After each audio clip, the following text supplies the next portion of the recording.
Hello. Good morning, all. Can you hear me? If you can hear me, can you wave your hands? Let me be sure I am audible enough. Can you all hear me? All right. Thank you very much, and welcome to today's tele-echo session. My name is Prosper Onyekachukwu. We are facilitator for today, and we'll be looking at yet another interesting one today on third-line regimen in children and adolescents living with HIV and AIDS. Before we start, I just want to ask that we kindly turn on our video, especially for all the facilities on the call, and then also individuals that are able to join the call, also turn on your camera, and then use the Zoom platform to send your attendance. And then during the Q&A, if you have questions, you just use the Zoom platform to raise your hands and we'll call you. I want to quickly call on the Federal Ministry of Health to give us an opening remark, and we have on the call Labake Ikundayo, who is Principal Population Program Officer at NASCA. Labake, please, can we have you with the opening remark? Yes, sure. Good morning, Prosper. Can you hear me loudly? Yes, I can hear you. I can hear you. Go on. Thank you. Good morning, everyone. You are welcome to another impactful session on Spice Echo this morning. Today's topic, which is very important, and we know that it has to do with our children and adolescents on or that are living with HIV.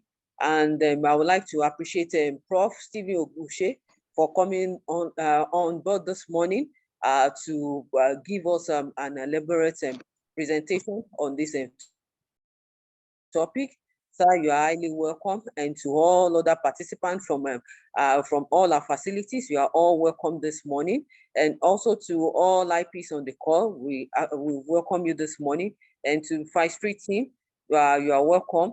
On behalf of the Federal Ministry of Health, the leadership of NASCAP, Dr. Adibobola Bakushoru, I wish every one of us an impactful session this morning. Over to you, Prosper. Thank you.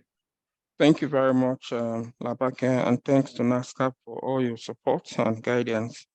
Again, we have a representative from U.S. Center for Disease Control. We have Dr. Johnson Fabamibe, who is a senior program specialist for HIV care and treatment. We want to have him to give us a goodwill message from CDC. Dr. Johnson, please, if you're there, can you kindly unmute yourself and let's hear you. All right, good morning, everyone in the house. Good morning. NASCAP Federal Ministry of Health, down to the facilitator, and then to Phase 3, to our food soldiers, the implementing partners, and then to the site level, the people that are directly in contact with the children and adolescents, who are the focus of our discussion today. I say good morning to everybody. Today's topic is a very important one. Anything that concerns the children and adolescents is dear to us, because the nation is edging towards ART, good ART coverage and epidemic control in terms of HIV and ART services. But the population of children and adolescents are still left behind. Now, as we move towards epidemic control, very vital is the third line regimen in this age group. And the facilitator we are having this morning is more than able, is the right peg in the right hole. And we are eagerly waiting to learn a lot from today's session. And I join all to listen attentively to all that will be delivered. And there will be discussions thereafter. Thank you all, and welcome once again. Thank you very much, Dr. Johnson, and thanks to CDC for all your support and support. Thank you very much. So we have our subject matter expert today, Professor Stephen Ogushe. He is a professor of pediatric infectious disease and is also a consultant pediatrician at University of George Teaching Hospital, a renowned subject matter expert who is well read in this area, and I believe he's going to do justice to today's presentation on third-line regimen in children and adolescents living with HIV. Professor Guche, please, you may want to share your screen now, and let's have you have about 35 minutes to present, and then we'll use the remaining time for questions and feedbacks. Thank you. Over to you, Prof. Thank you very much, Prosper. Thank you, Ministry of Health. Our own Labake, thank you. And then Johnson from CDC, I salute you. All our foot soldiers, according to Johnson, I want to salute all of you for the good job you are doing on the field. Today, I have been asked to talk about the third line regimen in children and adolescents living with HIV. If there is a third line, it means there is a second line and then there's a first line before the third line. So at the end of this session, Prof, do you want to put it on a slide mode? Yeah, okay, yes, why not? That will help. Okay. Here we are. Are we there? Yes, we are. Thank you very much. Thank you. So by the end of today's session, we hope to explain or to have explained third line ART, and then the outline, to outline the consequence of ART from first line to third line according to the 2020 National HIV Treatment Guideline. And then we hope also to be able to discuss the Nigeria third line ART program, and then to list the criteria for switch to third line ART in Nigeria, and then explain the operational guidance for third line ART in Nigeria. Those are the grounds we hope to cover in this interaction. So by way of introduction, you all realize that the program has gone a long way to maturation, and we are working very hard to achieve the 95-95 targets. And then as we do that, the comprehensive care, which takes care of drug resistance, brings to mind the different medications that we need to use to treat all our patients so that all of them are virologically suppressed. You know also that as soon as you start treating viruses, and it doesn't matter what virus you are treating, the tendency for the virus is to develop mutation. And there can be so many mutations, but some of the mutations will confer drug resistance on the virus. So the treatment at some point may become ineffective, and you have to think about other medications to surmount such challenges. The third line antiretroviral therapy refers to the use of ART offered to people living with HIV who have failed second line treatment. In other words, we have the first line drug that we use for treatment. When this fails, we resort to second line treatment. And the second line treatment after some time may also induce mutation that confers drug resistance, and we have to use the third line medication. So the switch to the third line ART has to be done carefully And to do that, you need people who are experienced in this ART. And I hope that when we are done today, many people would have moved along that line or ladder towards the expertise that is required for the use of the third line ART. The choice of third line ART is difficult in the absence of drug resistance testing. So it is of necessity that we have to have what it takes, the equipment and the commodities to test the patients from time to time while they are on treatment to know when they have developed drug resistance. And the third line regimens should always include new drugs. And these new drugs will be the ones with minimal cross resistance to the ones that we previously used. Such drugs include 3 groups of antiretroviral drugs, or 3 classes of antiretrovirals. The first one is the integrase strand transfer inhibitors.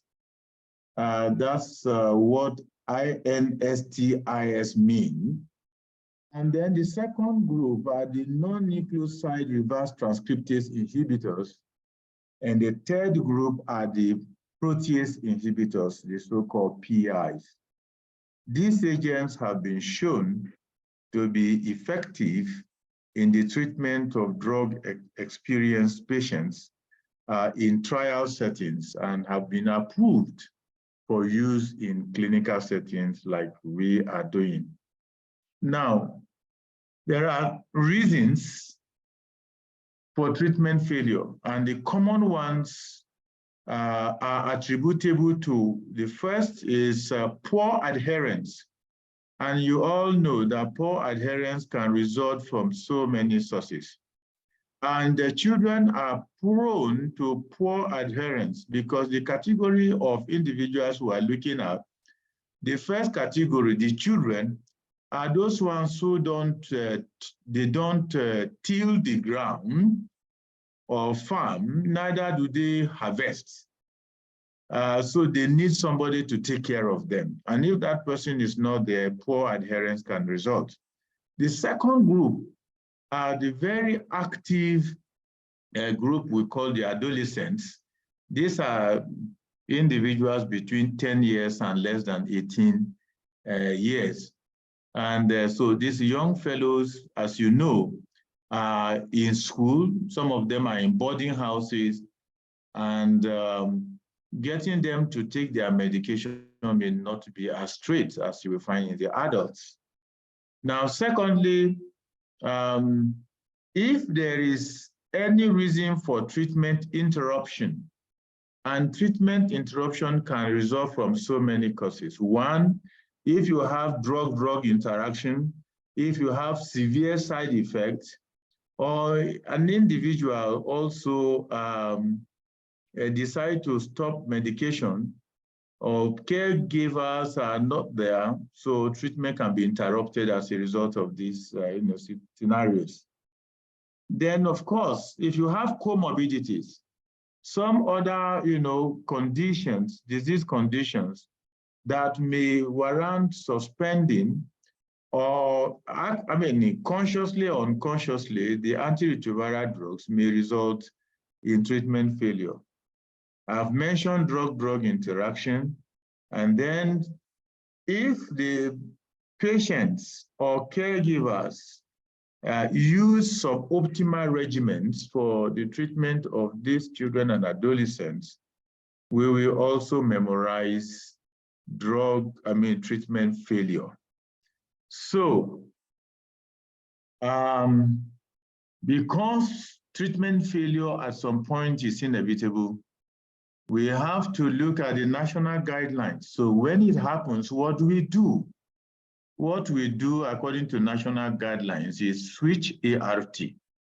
How do we switch? We need guidance, and this guidance is in the national guidelines. And so, as you see from this slide, you have the medications for first-line regimens, you have the ones for second-line regimens, and the one for third-line regimens. And we move in that order in the process that we come across treatment failure, not just treatment failure, but drug resistance, to be specific.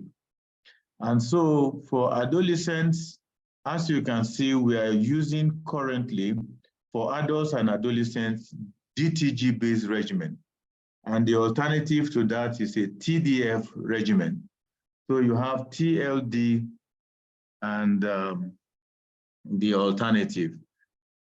So when they fail to the first line regimen, then we move to second line regimen.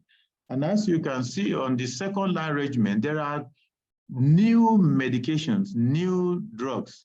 So you can see atazanavir, ritonavir, and then lopinavir, ritonavir, and then darunavir. Darunavir and ritonavir and lopinavir, ritonavir, and then atazanavir, these are PIs, you know. So the alternative to that will be to use zidovudine, lamivudine, and either we use emtricitabine or we combine zidovudine, lamivudine with atazanavir or lopinavir, ritonavir or DTG or darunavir. This will be second line regimen. If they do fail this second line regimen, then we move to the third line regimen. And for the third line regimen, there has to be a new drug.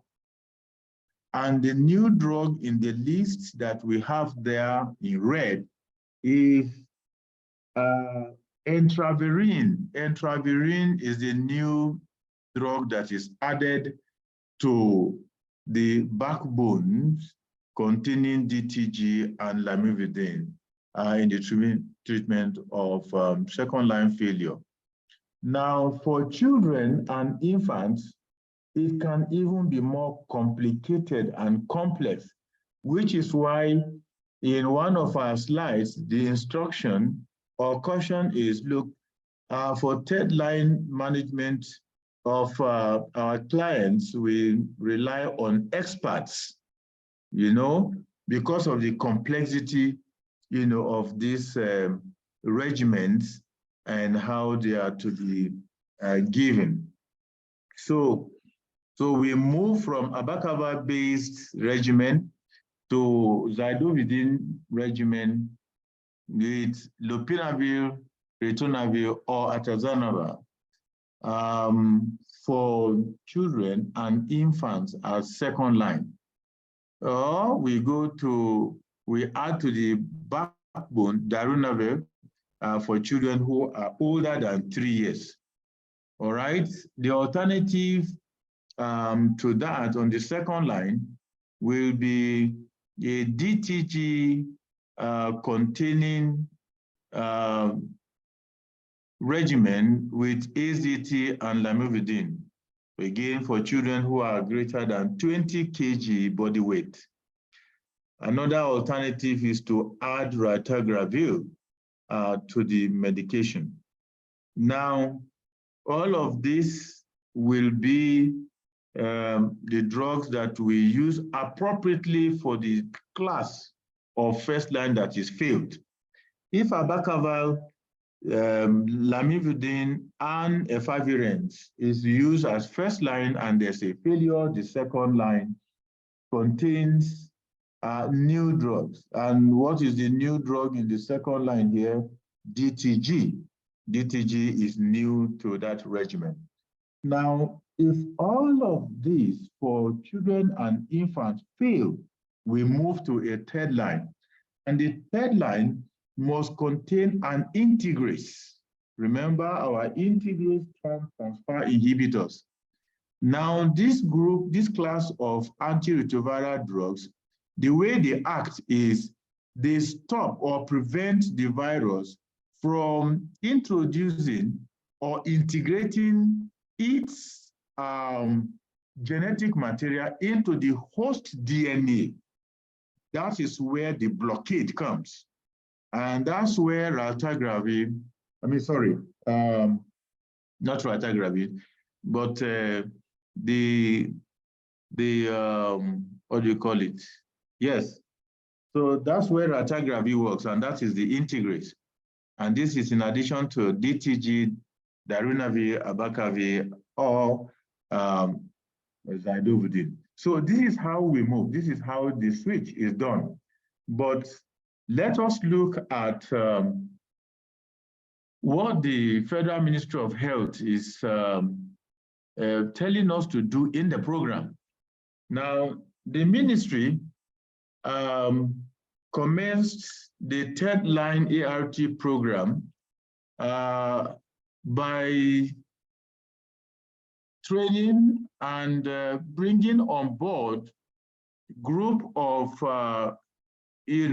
technical partners to oversee that the third line medication are judiciously used. So they constituted a committee which included the National Task Team members, and then PEPFAR, WHO, FHI 360, UNICEF, and Clinton Health Access International. Now, so all of these members form the committee at the center to oversee the overall use of the third line regimen for treating patients who fail second line treatment. The third line switch committee provides technical guidance and oversight for the third line ART management in the program. In addition, NASCAP is collaborating with the third line switch committee. In that collaboration, they developed a guidance document. And this guidance document is to guide how we use the third line medication. In addition, a third line ART eligibility form was also developed. And you will see the import of all of these measures in guiding proper use of third line guidelines, regimen. The 13 selected sites of excellence were brought on board based on the expertise that is available in those sites and also the facilities that are available for measuring viral load and also detecting drug resistance. We will see these 13 selected sites in a jiffy.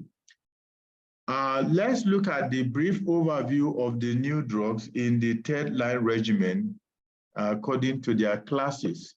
First, we are looking at the non-nucleoside reverse transcriptase inhibitors, and these were approved for children who had treatment experienced HIV. And as you can see there, these are children aged 6 to 18 years and who are generally weighing more than 16 kilograms. Now, they come in formulation. This is speaking specifically to etravirine,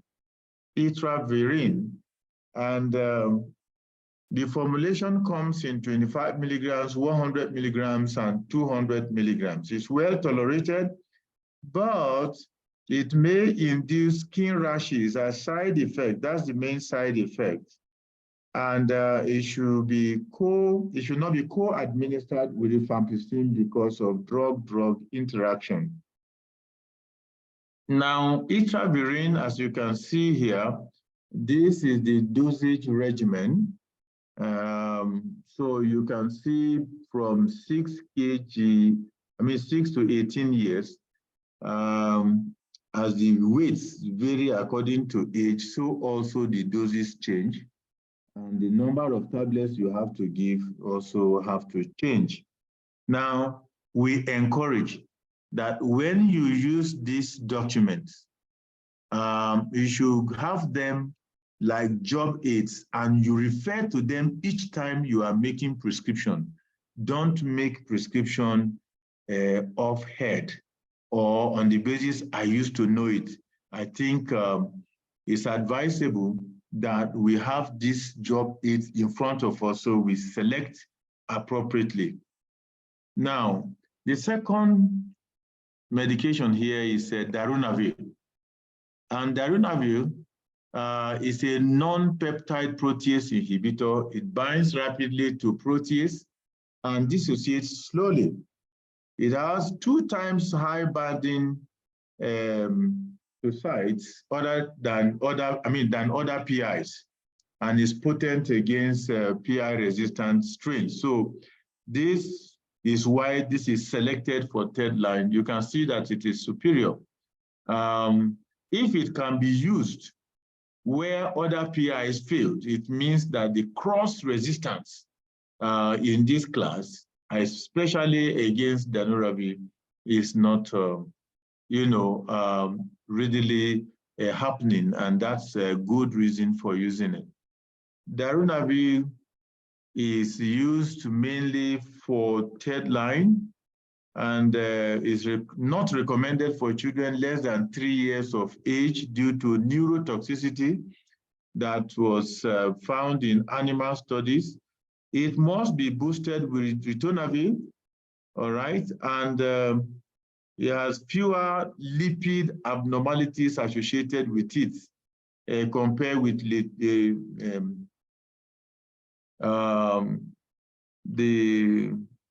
lopinavir, ritonavir, combination.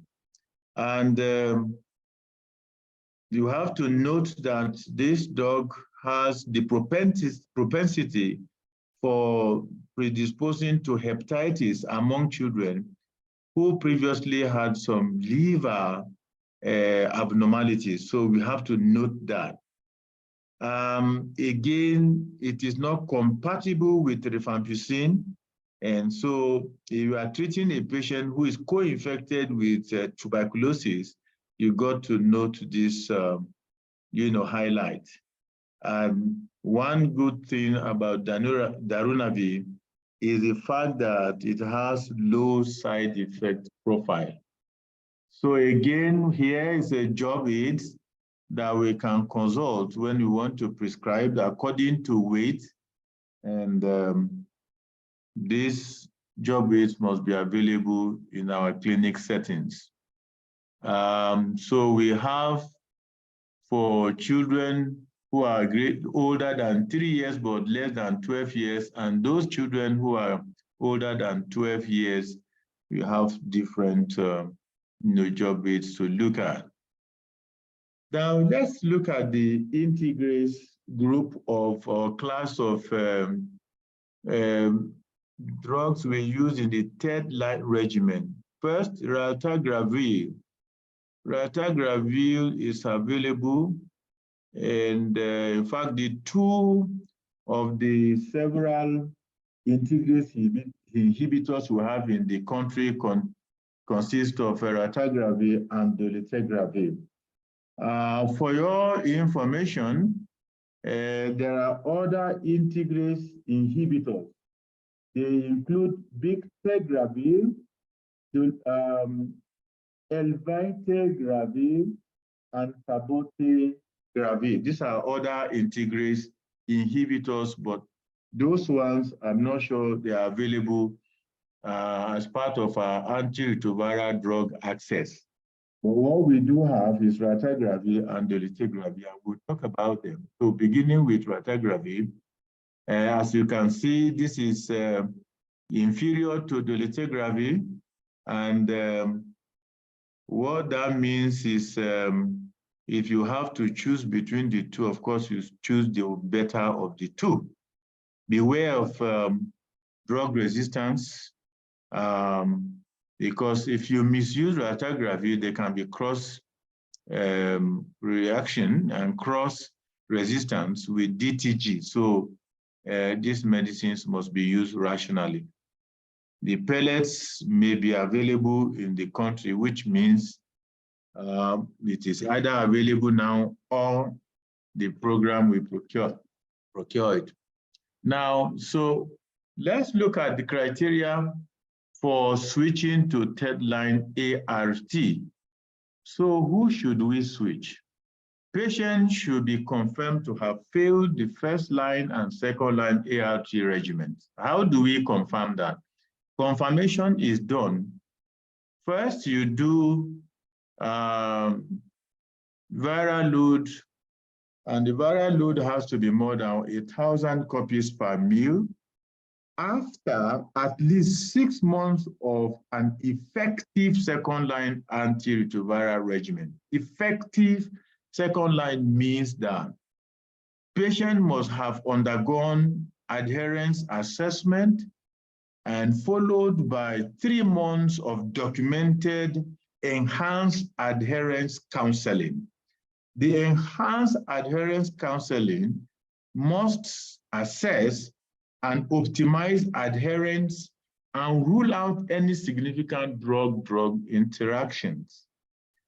Repeat viral load at the completion of enhanced adherence counseling must show that the individual still has viremia greater than 1,000 copies per ml to qualify as a failure case. And when we do talk about adherence, we are talking about adherence at 95% level following enhanced adherence counseling. HIV drug-resistant testing, this is the genotype. Genotyping should be done to determine that the antiretroviral medication that the individual is using is either active or not active.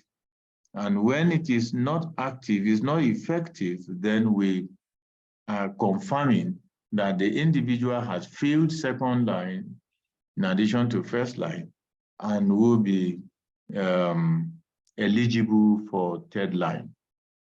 Now, let's look at the operational guideline for third line ART. Patients who meet the criteria stated, as we just mentioned, should be switched to third line. But in switching, we don't want just anybody to do it. So we have to refer them to the closest facility that has what it takes to switch the patient and to monitor them. So what we have to do, 3 things. One is to complete the third line ART eligibility form, and you state the most recent HIV viral load result, which must be done within the last 6 months, and the result of drug-resistant testing. These 3 are important to accompany the patients. And if their incentives are approved, yes, they will have these 3 points to consider, for switching the patient. So the third line ART site, after reviewing and finding that the individual has the ART eligibility form completed, and this form is also sent to the National Third Line Committee, and the email address here is available for that purpose, to send the form to the National HIV Third Line Switch Committee. This is very important for record keeping, for information, and also for guidance. They know, they keep track, and they guide appropriately. Now, upon approval of the National Guideline Committee, the patient will now commence treatment on the third line at the third line site. Note that this kind of management has to be done at the third line site. So it requires referral.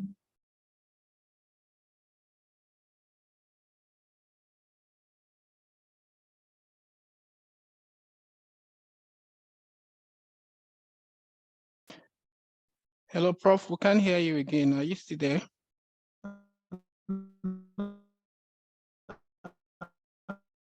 Hello, Prof. We seem to have lost you again. Referral to the third line site. There should be communication.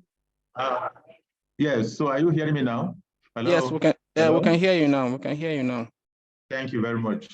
So, this facility referring the patient and the third line switch site and the national committee, all three must be in communication, particularly the third line switch site and the referring facility. So the two-way referral system must work adequately for that to happen, for the optimal management of these individuals who will need the third line regimen. Patients commence on the third line ART should have a viral load test done 3 months after the commencement of therapy. Why are you doing this? We need to monitor to see that there is a positive effect on our switching and that the patient's well-being is on track. This is very important. Now that's the form that has to be completed. All the patient details are listed on this form. They are done, and then you sign and you date it, and then you send it. The national third line ART sites that we have in the country are listed here, and I want you to note which one is closest to you so you can always resort to them. The National Hospital is in FCT Abuja. University of Nigeria Teaching Hospital is in the northeastern zone of the country, and along with Nnamdi Azikiwe University Teaching Hospital at Nnewi. For South-South, we have University of Benin Teaching Hospital, University of Calabar Teaching Hospital, these two for South-South. And in the center, in addition to FCT, we have University of Jos Teaching Hospital and the Federal Medical Center, Makurdi. For Northeast, take note of Federal Medical Center, Jalingo, and Federal Teaching Hospital, Gombe. For Southwest, take note of Lagos University Teaching Hospital and University College Hospital, Ibadan. For Northwest, we have Aminu Kano Teaching Hospital, Kano, and Usmanu Danfo Dio University Teaching Hospital in Sokoto. So these are the places where they have chosen, the national program has chosen to be the sites, for third line ART management. You will notice that there are 2 tertiary health care facilities per zone, and you have to identify which one is closest to you. Now, there are special considerations for adolescents, who are on third line regimens. This is peculiar to adolescents. You know that the adolescent has what we call adolescent problems. These are challenges that adolescents have generally. And when they do have HIV infection, that could be an additional problem. And so you always have to look at, there are about 20 of them. But we have mentioned one here, and the one here has to do with mental health disorders. And mental health disorders, as well as drug or substance abuse, they go together. And this problem, among the other problems, is likely to impact negatively on treatment of patients, particularly those on third lines. And we need to assess them for mental health disorders we need to be very careful with them to find out if there is substance use, because it can be very tricky. If you miss it, you may jeopardize managing them for third line.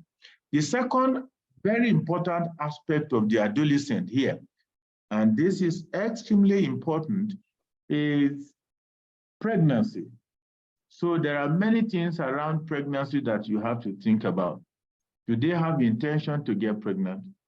Are they on contraceptives, or would they need contraceptives? And you have to think through the methods to use. Do they engage in what adults do? In which case you have to think through what is safe to protect them. And then you have to think about, for those of them who are already engaged in sexual activity, you have to think about sexually transmitted infections. You have to think about the possibility of pregnancy, in which case you may consider pre-exposure prophylaxis. You have to think about planning pregnancy for some of them who may actually be married and they will need to have children. So you have to plan pregnancy. And you have to think through preconception care and work with the gynecologist to make sure that these adolescents are properly cared for. Now, providers should be aware of potential interactions between specific ARVs, medications, and hormonal contraceptives in these individuals, particularly adolescent females. Very, very important that we look at it. We have drug formularies locally in our hospitals, and we have the ones that have been documented internationally. We should have to look at our drug formularies to see which of the contraceptives may interact negatively, with the antiretroviral drugs. Now, in case that somebody hasn't heard me, or in case you have forgotten some of the things I have said or all of it, please remember these 4 points. Number one, third line ART, we said, refers to the ART offered to people living with HIV, those who have failed second line treatment. And third line regimen should include new drugs with minimal risk of cross-resistance.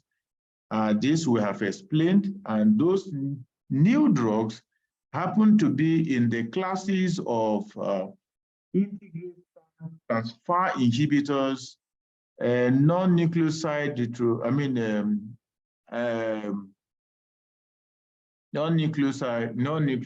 reverse transcriptase inhibitors, and the protease inhibitors. The Federal Ministry of Health has constituted an eligibility criteria for switching to third line. The same Federal Ministry of Health has also constituted a switch committee at the center, and the same Federal Ministry of Health have also identified sites, 2 per zone, for referral of patients for the management using the third line antiretroviral therapy. And finally, the Federal Ministry of Health, through these 13 ART centers, is providing the commodities that are required for managing these clients of ours. I wish you the very best as you consider third line and as you make them available to the patients who are eligible to have them for the optimum care of their conditions. Thank you very much. I believe this is the end of this session. Thank you. Thank you very much, Professor Guche, for this well-detailed presentation. You may want to stop sharing your screen now. Thank you very much. And to all the participants on the call, I believe this presentation is timely, especially knowing fully well that our children and adolescents need care. And while we are busy chasing numbers and all of that, it appears the children and the adolescents are a little bit, forgotten. And that's why we brought in this topic today to actually address all the concerns. So the line is open for questions. I'd like us to please articulate all our questions and asks. At this time, we still have about 15 minutes to respond to it. So there is already a question on the chat board, but I like the person to ask the question because what you type is not very clear. This is from IHVN Reverse Program, CHC Oyibo. IHVN River State Program, CHC Oyibo. Can the person please raise your hand? Let me allow you to speak. Please, the IHVN person, kindly raise your hand and I will allow you to ask your question and then Prof will respond that. While we wait for you to do that, we have Dr. Johnson from CDC. Dr. Johnson, please, your hand is up. We want to have you now. Go on, please. Thank you very much, Prosper, and many thanks to Professor Stephen Oguche for the excellent delivery of the not so common topic of third line. It's not so common in the sense that if you look at our total number of children that are living with HIV in Nigeria, maybe they are around 160, 170,000. Out of that, we have about 60,000, around 60, 65,000 on ARV, giving us a coverage of around 45, 48%. Now, if you look at the viral suppression rate among them, it gives you a rough estimate of those that will be leading second line. It is after the second line that you now think of the third line, like Professor Oguche taught us today. Now, my comments are two. One, to the participant, especially at the site level. Professor Oguche clearly outlined what the Ministry of Health, in conjunction with various stakeholders, have done to constitute a committee, switching committee, and then list the designated health facilities that are offering the services. Though the question now for the implementing part, for the health facility workers will be, what is then my role? If, for example, I'm working in, let's say I'm working in Ondo State, and the nearest switch center to me is teaching hospital in Ibadan, or teaching hospital in Benin, or teaching hospital in Lagos, then what is my role after identifying that client? And that is where I want Professor Oguche to maybe take 1 minute to enlighten the health facility workers, their role in identification of patients that will be needing that third line, and then their role in continuous support, even though they are switched on third line, because the patient will not carry his load from Ondo State and go and start living in Oyo State or in Benin or in Lagos because he was switched in the teaching hospital. So I want Dr. Oguche to kindly spend maybe just 30 seconds on that. The second comment I have is one cardinal point which Professor Oguche mentioned, and it's about the test to be able to switch to third line. That's the rate limiting factor to switching the client. Before now, it used to cost around $200, and it is only done in some specific centers in Nigeria. And funny enough, it's not even supported by PEPFAR, and of course, the government of Nigeria possibly not supporting it, but some interventions came through SHI and some other packages, and some maybe grants, and some health facilities were able to support that test. Because without the test, they won't allow you to switch to third line. So we need to also harp on that and discuss around that. How accessible is that test to our client? How available it is and how accessible it is. If Prof can touch briefly on those words. Thank you, Anuba. Thank you very much, Dr. Johnson. So I see IHBN Reverse Program, Moses Owazurike, CCFN, and the rest. We'll get back to you shortly on the question and then have you respond. But this question is a kind of comprehensive. So let's have Professor Oguche quickly respond to it in a minute, and then we'll get back to the chat box. Yeah. So thank you very much, Johnson. This is very important and very nice question. So the role of the health facility staff. Now, you manage these patients as they come for drug pickup, and they come also for clinical assessment once in a while in your clinic. Some are attending 3 monthly, some could be even attending at shorter intervals, especially where there's comorbidity. But whatever happens, you have a follow-up program in each facility to take care of, to reassess these patients each time they come. And while you are doing your assessment, of course, in your assessment, you are looking at clinical conditions, you are doing laboratory assessment, and under your clinical assessment, you want to find out if the patient is otherwise healthy.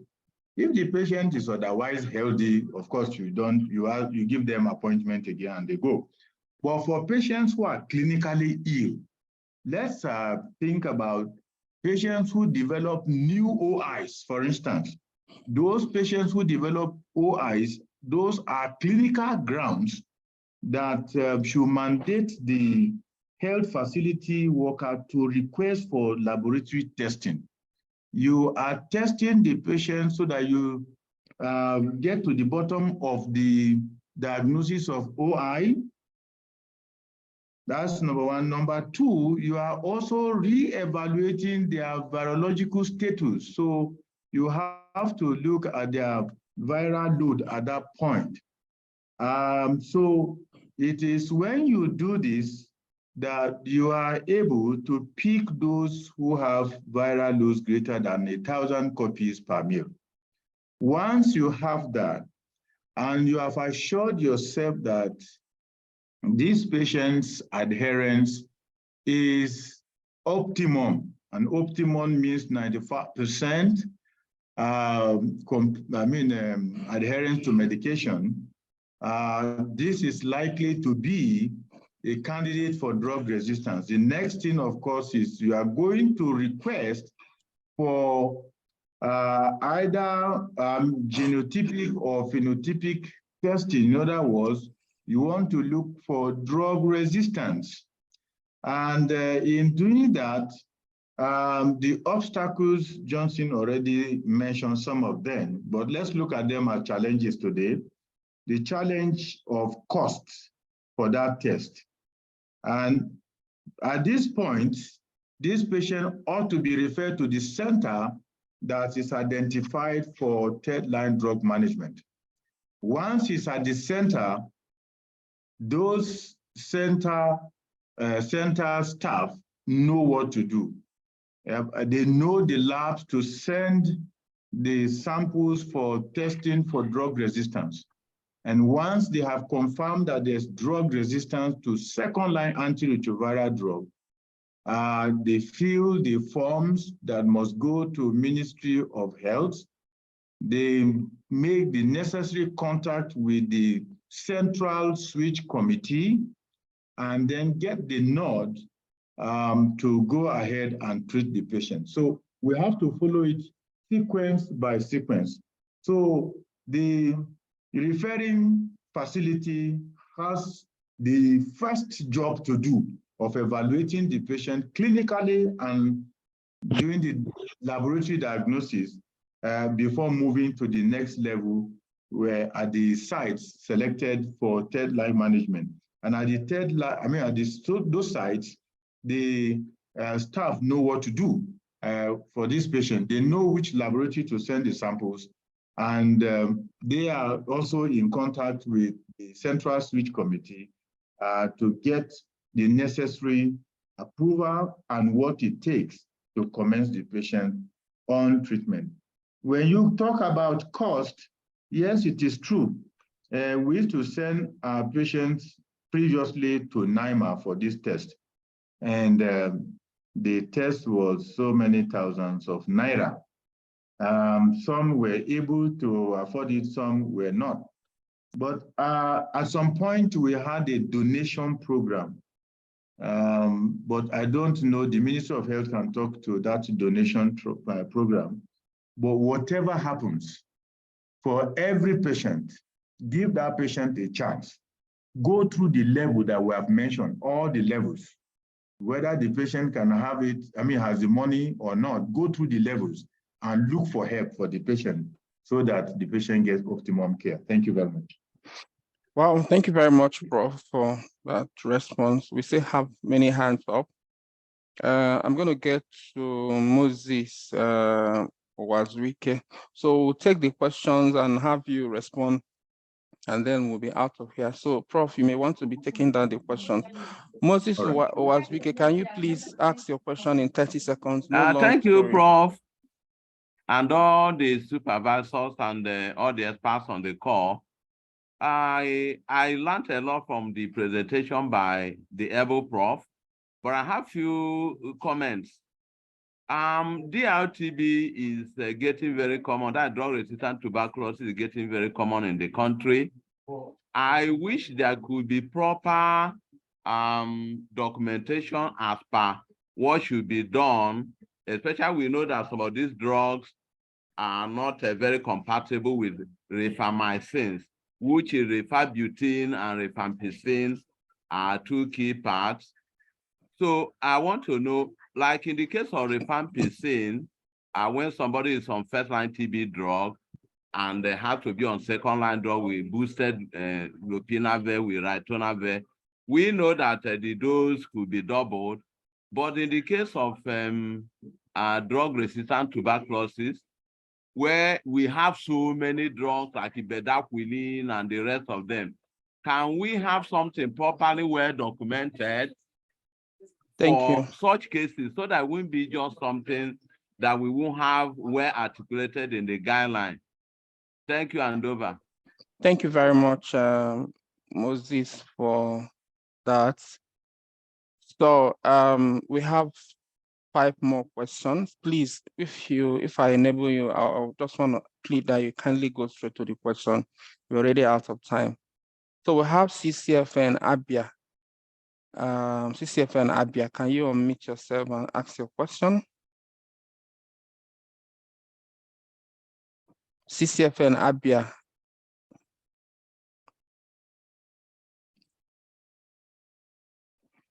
CCFN Abia Madonna, I don't know, you just wrote CCFN Abia Madonna. Can you ask your question quickly? Let's move on. Okay, they're not ready, so let's get another one. We have IHBN reverse program, Ahoda. Can you please unmute yourself and ask your question? Ahoda, can we make it quickly? You have been enabled to speak. Ahoda General Hospital, please, can you speak up? I can't hear you.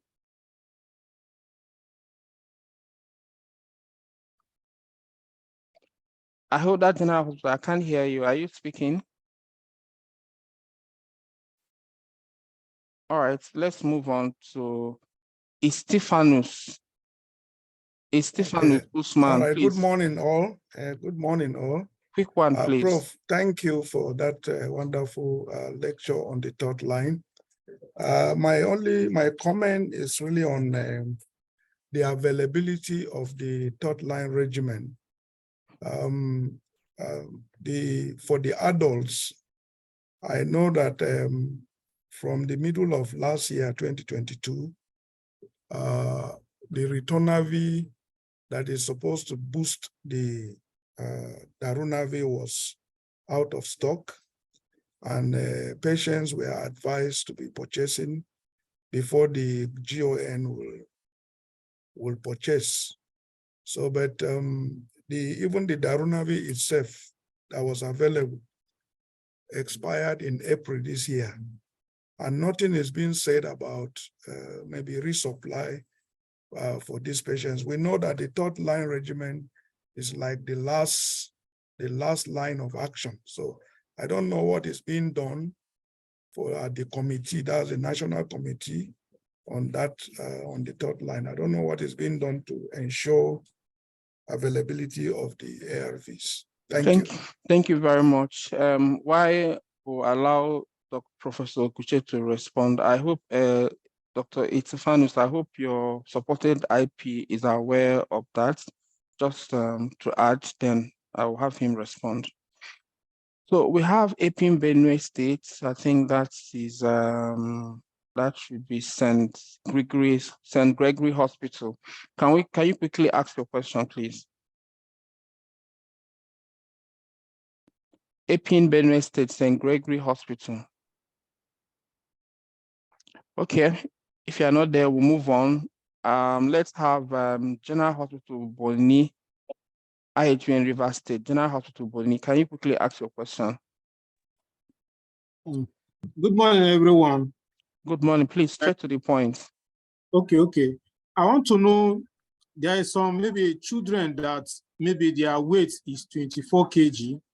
Then later on, when they fall sick, their weight now drop to 17 kg or 16 kg. So I want to know whether we still retain the drug regimen that we are giving the child when the weight is 24 kg, or we take the drug regimen for 17 kg. So I want to know the difference.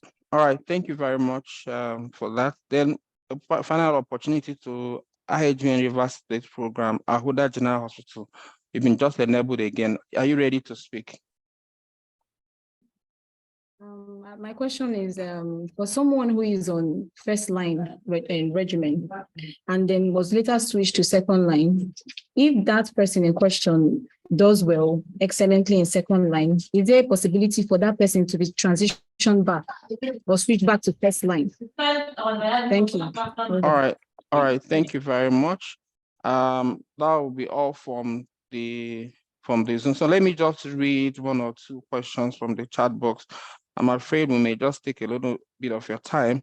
So this is from Federal Medical Center Enegwa. It said, in a case of default for a period of 6 months and the patient fails in first line and second line regimen, what do we do? Prof, I don't know if you got this. Let me read it again. It said, in a case of default for a period of 6 months and the patient fails in first line and second line regimen, what do we do? Then there's another one again from AQ's Delta States. He said, thank you, sir, Prof, for your presentation. Okay, thank you for presentation. After what duration do you say a second line regimen has failed? Are there any criteria to diagnose second line treatment failure? I take that again. After what duration do you say a second line regimen has failed? Are there any criteria to diagnose second line treatment failure? Thank you very much. Prof, please, if you can kindly, okay, let me just give Dr. Elizabeth, State Clinical Mentor. Please, what's your question quickly? 30 seconds, please. Hello, thank you, Prosper. Thank you, welcome. Prof, for this impactful presentation.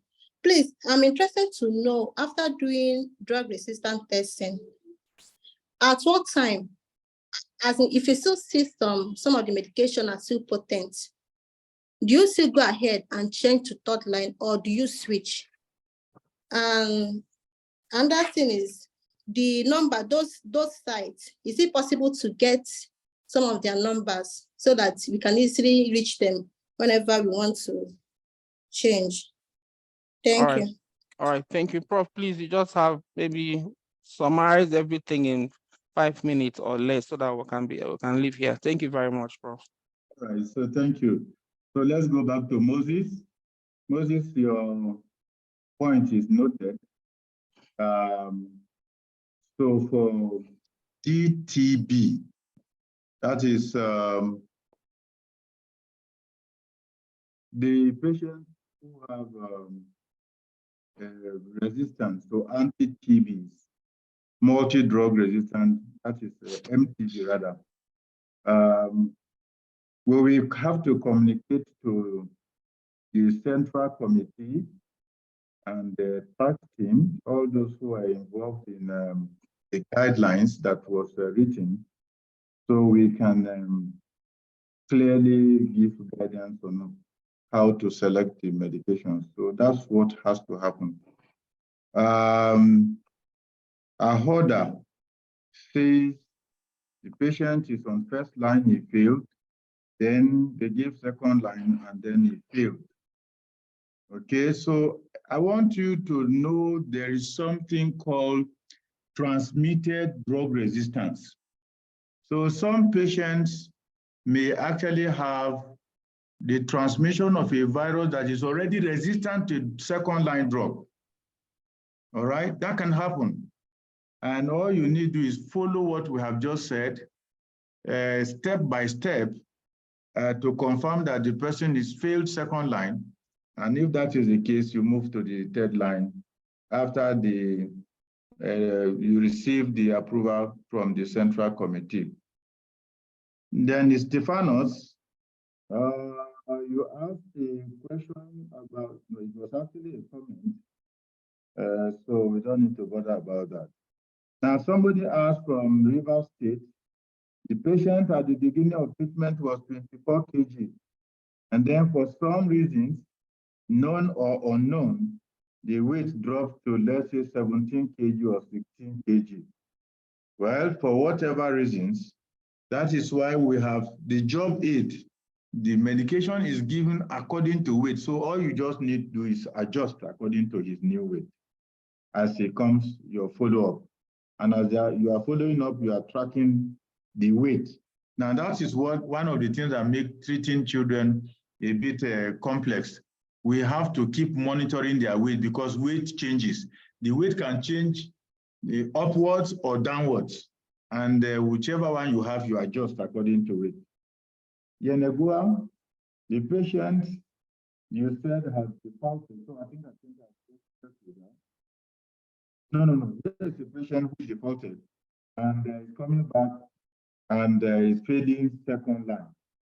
Once you are able to confirm that the patient has failed the second line, you have to go through the steps for the third line to confirm that truly he's failed the second line, and then he is eligible for third line, and then you move as such.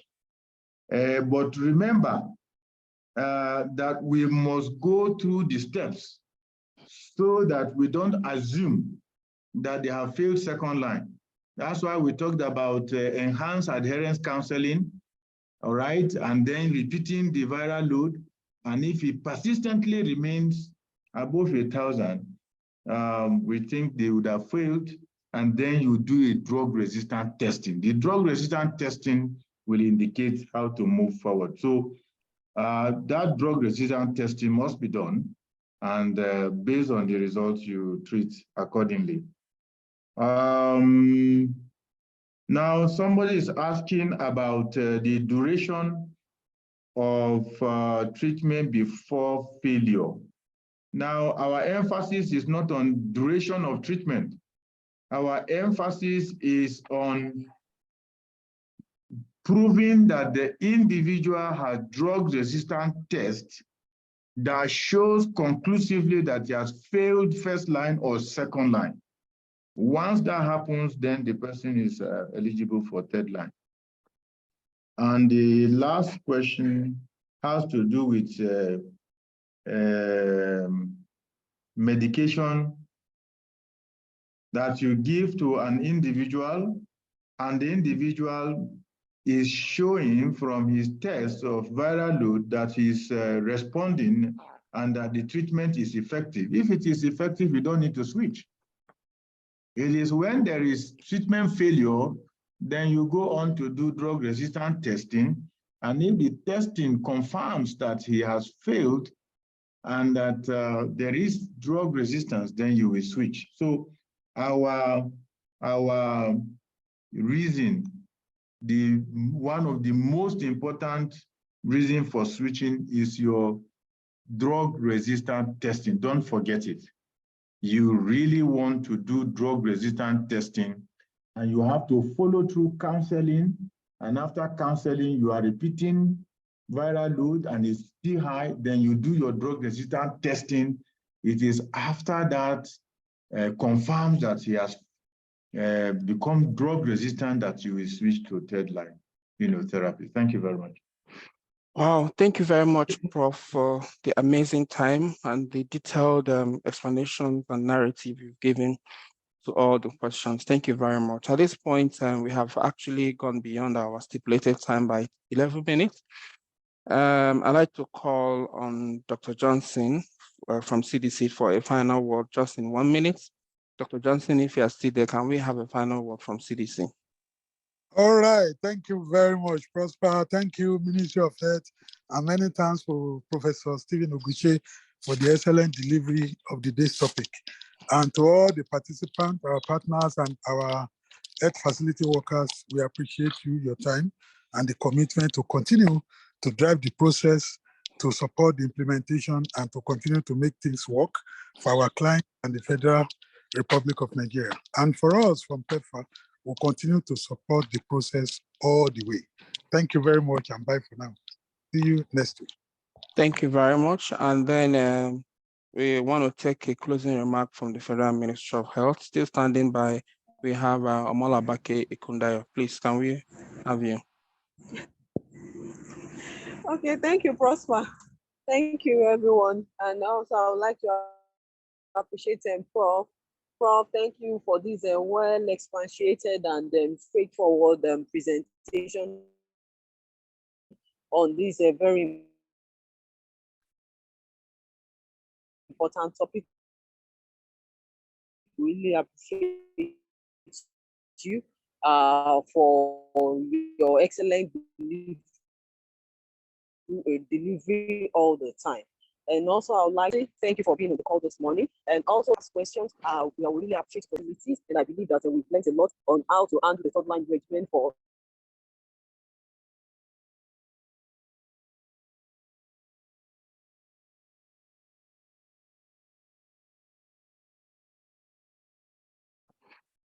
Thank you very much, everybody. I had to let Labake go. Her network is bad.